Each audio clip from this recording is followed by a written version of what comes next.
ദേശീയ വിദ്യാഭ്യാസ നയം നടപ്പാക്കിയിട്ട് ഇപ്പോൾ 5 വർഷം തികഞ്ഞിരിക്കുന്നു. ഈ വിദ്യാഭ്യാസ നയത്തെക്കുറിച്ചൊരു വിലയിരുത്തലിനുള്ള സമയമായിട്ടില്ല. പക്ഷേ എന്നാൽ പോലും ഒരു പ്രാഥമികമായ ഒരു വിലയിരുത്തൽ അനിവാര്യമാണ്.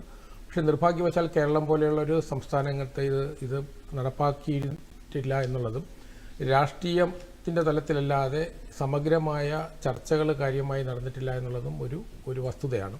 അതുകൊണ്ട് തന്നെ ഈ 5ാം വാർഷികത്തിൽ നമ്മൾ ഈ ഒരു ചർച്ചയ്ക്ക് വളരെ പ്രസക്തിയുണ്ട്.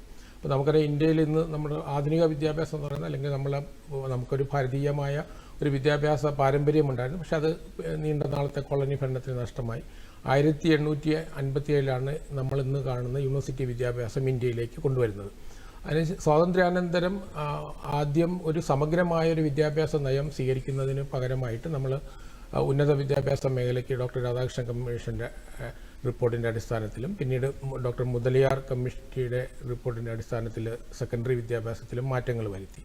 പിന്നീട് കോത്താരി കമ്മീഷൻ റിപ്പോർട്ടിൻ്റെ അടിസ്ഥാനത്തിലാണ് 68 ദേശീയ വിദ്യാഭ്യാസ നയം ആദ്യമായിട്ട് സമഗ്രമായ ഒരു വിദ്യാഭ്യാസ നയം 10+2+3 എന്നുള്ള ഫോർമുല അംഗീകരിക്കുന്നത്.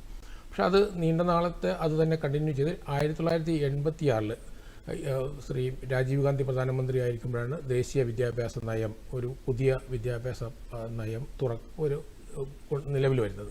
അപ്പോൾ അതിനുശേഷം നീണ്ട 34 വർഷങ്ങൾക്ക് ശേഷമാണ് ഒരു വിദ്യാഭ്യാസ നയം യഥാർത്ഥത്തിൽ ഇതിനിടയിൽ നമ്മൾ 1986-നും 2020-നും ഇടയിൽ അന്തർദേശീയ തലത്തിൽ വലിയ മാറ്റങ്ങളുണ്ടായി. രാഷ്ട്രീയ തലത്തിൽ ഉൾപ്പെടെ കോൾഡ് വാർ കഴിഞ്ഞൊരു പുതിയ ലോകം വന്നു. ഒരുപാട് വിദ്യാഭ്യാസ മേഖലയിൽ സമഗ്രമായ പൊളിച്ചെഴുത്ത് ലോക സമൂഹത്തിൽ മുഴുവനുണ്ടാകുകയും ഈ നമ്മുടെ ഏഷ്യൻ രാജ്യങ്ങളിൽ ഒരുപാട് രാജ്യങ്ങൾ അതിൽ വളരെ മുന്നിൽ വരും, ചൈന ഉൾപ്പെടെയുള്ള രാജ്യങ്ങൾ മുന്നിൽ വന്നതൊക്കെ ഈ കാലഘട്ടത്തിലാണ്, 80-കൾക്ക് ശേഷമാണ്. അപ്പോൾ പക്ഷെ നമ്മൾ വീണ്ടും പഴയ കൊളോണിയൽ പാരമ്പര്യത്തിൽ നിന്ന് കാര്യമായ വ്യതിചലനമൊന്നും കൂടാതെയാണ് മുന്നോട്ട് പോയത്. ഈ വിദ്യാഭ്യാസ പദ്ധതിയിലുള്ള ഒരു പ്രത്യേകത, വിദ്യാഭ്യാസത്തെ സമഗ്രമായി, അതായത് നമ്മളിപ്പോൾ നിലവിലുള്ള സ്കൂൾ വിദ്യാഭ്യാസ പദ്ധതിയിൽ നിന്ന് വ്യത്യസ്തമായിട്ട് 3 വയസ്സ് മുതൽ 18 വയസ്സ് വരെ സ്കൂൾ വിദ്യാഭ്യാസത്തിൻ്റെ ഭാഗമായി മാറുകയാണ്. അത്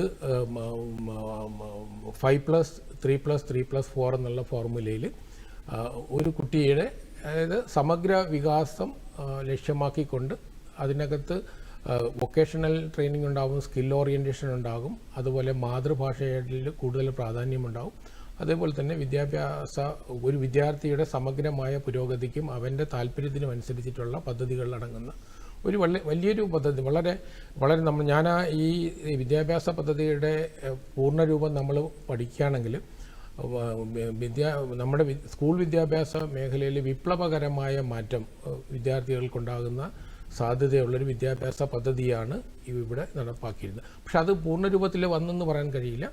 ഇന്ത്യയിൽ 5 സംസ്ഥാനങ്ങൾ, പ്രധാനമായിട്ട് കേരളം, തമിഴ്നാട്, കർണാടകം, തെലങ്കാന, പശ്ചിമ ബംഗാൾ, 5 സംസ്ഥാനങ്ങൾ ഇതിൽ നിന്ന് പുറംതിരിഞ്ഞ് നിൽക്കുകയാണ്. മറ്റ് സംസ്ഥാനങ്ങൾ മുന്നോട്ട് പോകുന്നുണ്ട്. ഉന്നത വിദ്യാഭ്യാസ രംഗത്തും ഇതിന് സമാന്തരമായിട്ടുള്ള പുതിയ പദ്ധതികൾ ആവിഷ്കരിക്കണം. അവിടെ തന്നെ നമ്മൾ ടോട്ടലായിട്ട് പറയുമ്പോൾ സ്കൂൾ വിദ്യാഭ്യാസം, അതുപോലെ തന്നെ ഉന്നത വിദ്യാഭ്യാസ മേഖല, അതിന് സമാന്തരമായിട്ട് റിസർച്ചും അതിൻ്റെ ഭാഗമായിട്ട് വരും. അതിനോടൊപ്പം തന്നെ ടീച്ചേഴ്സ് എഡ്യൂക്കേഷൻ, ഇത് 3നും ഇതിന് പ്രാധാന്യം കൊടുക്കുന്നുണ്ട്. അപ്പോൾ ഇത് നമ്മൾ വളരെ സമഗ്രമായ ഒരു പഠനത്തിന് ശേഷം 2015 മുതൽ ഏതാണ്ട് 5 വർഷത്തെ നീണ്ട കാലത്തെ ചർച്ചകൾക്കൊടുവിലാണ് കസ്തൂരിരംഗൻ റിപ്പോർട്ട് അംഗീകരിക്കുകയും പുതിയ നയം ഗവൺമെൻറ് പ്രഖ്യാപിക്കുകയും ചെയ്തത്.